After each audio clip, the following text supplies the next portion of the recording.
Everybody has a number. Everybody has a dollar amount to which they would sell their body. So you get to that number, and you can have anyone you want. And I have that money. I've been, smart, not blessed, smart. My name is Chaz McDragonslayer. I am the founder of Badass Fucking Films, and I work for Spontaneous Productions. And that's all you need to know, Dollface. My name is Poppy Pickle. I was born in Japan, but I live in America now, and I love it. Love America, love everything to do with it. I love the flag, because it's so colorful. I'm a really big fan of the flag, and I make movies. I'm a producer because I'm smarter than most people, and I know what America likes, and, all those other countries, it don't really matter so much.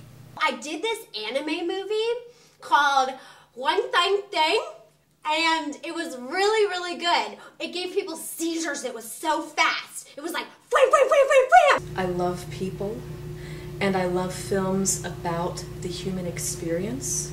And I'm not talking like artsy, false things. If there's a child dying on the streets, I think there should be a camera there.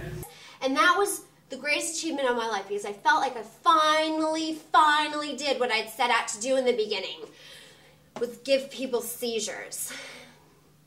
My name is Walt Guggenheim, and actually you may know me from some of my work such as Commuting, or Funeral Party, or my animated kids classic, Chores.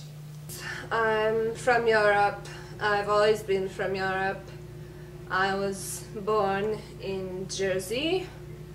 I did a movie called Viking Fluid with Spontaneous Productions, and it was so good. That was our first major success. It was pretty amazing. We had a lot of Vikings. We actually found a way to make rape entertaining. Anybody that says it can't be done is wrong. It can be done. You can find a way. If there's something you can't get, like, stars, it doesn't matter. I mean, the real star of the movie doesn't have to always be people. I mean, think about it. What's the biggest movie of all time? Titanic? Who was the star of that movie? Not Leo. It was a boat. A boat and an iceberg. Both things I can get. Easily. Film for me is passion and skin and dead babies. People like blood and sex. Sexy things. I put a lot of boobs and fishnets and guns. Chicks with boobs and guns and fishnets and blood. With the feminist movement and all the, that kind of thing, it doesn't sell. It doesn't sell. We want to see the cleavage. We want to see the sex. We do. And people say that's exploitation, and I say, it's good business. Let me tell you something, Toots.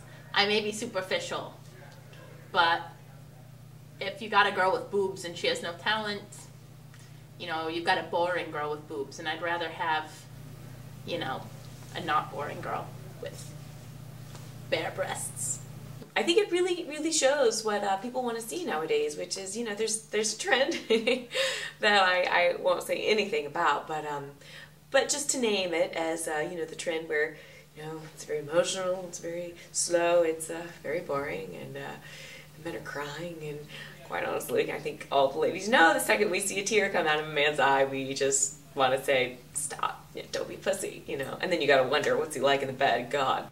What I really look for in a movie is a good, solid, manly dialogue. Like two men, like you have a man and like another man, and it's so much more interesting when you just have that dynamic between two men. Wind, earth, I love the idea that molecules and energy just recirculate, and that in me there could be, say, a molecule that was once a dinosaur snout. Could be right here. Now, you may not be aware of this, but the ears hear over 7,000 different frequencies of sound. And it's not just one frequency at a time. While I'm talking, listen to the words coming out of my mouth. Listen to this. There are several different tones and subtones contained in these sounds. And your ears experiencing all of this. In me could be a molecule from an assassinated president, like one of them could be right here. I was also a part of Shredding Freedom, which, you know, wanted to do my first period piece about, you know, taking place during wartime in America. It was my tribute to America. I don't usually do new pieces, but this one was about very rarely known snowboarding epidemic that happened during the Revolutionary War. I know this guy up in Aspen that runs a ski lodge, so we pretty much got all the snowboards for almost nothing. He owed me a favor. It was cool. My name is Rico Bush. At this point in my life, I mostly look for funding for films, but I also still do film direction, but mostly just film production. I have to get that. Hold on, that's my assistant. The first film I worked on was He Drives, She Drives, which was a touching film about an intersex person. That's the word, intersex, who overcame adversity to pursue their dream to become a truck driver, cross country.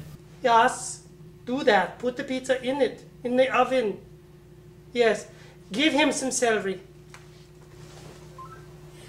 I have to say, I particularly enjoy working with Giles Rodney.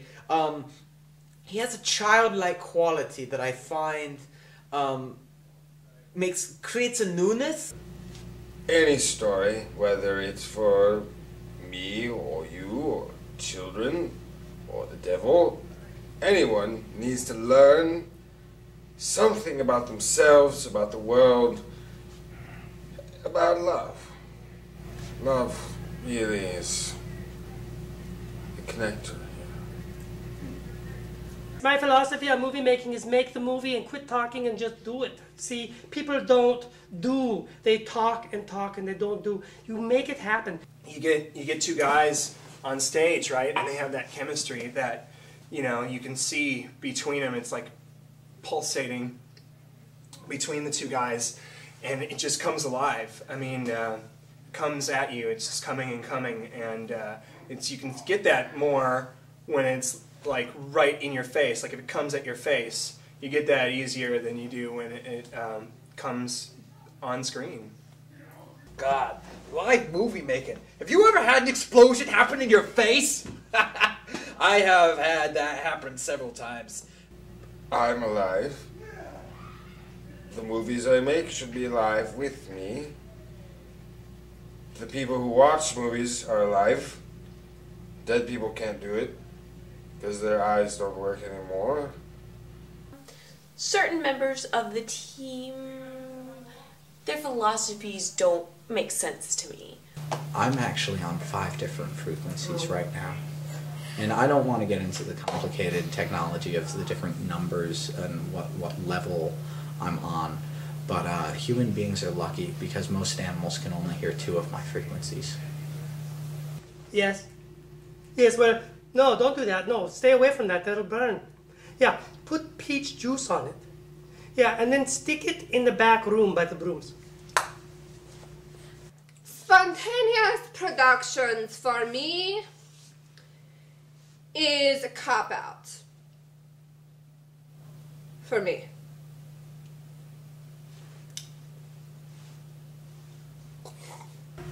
Leonard Atwater Productions. When they brought me in, nobody else has got that. Nobody else has my connections. That's why movies cost so much. No, that's the dog. Just give him a bone. Give him my bone. Maybe I go back to Europe and I become the big star with my beautiful naked body draped in lace. That is what I want. I don't want my peanut butter to be this cheap shit that you give me here. I don't know. Nobody pushes the envelope, you know what I'm saying? Like, nobody really takes it to the edge is what I'm getting at. And nothing sells, except, you know, my movies is all I'm saying. We are live. We are live. What else can you say? We are live. And we are alive. Fuck your craft service! Fuck your craft service! Fuck it! I need my butt boy. Where is he? Samuel. Samuel. Bye.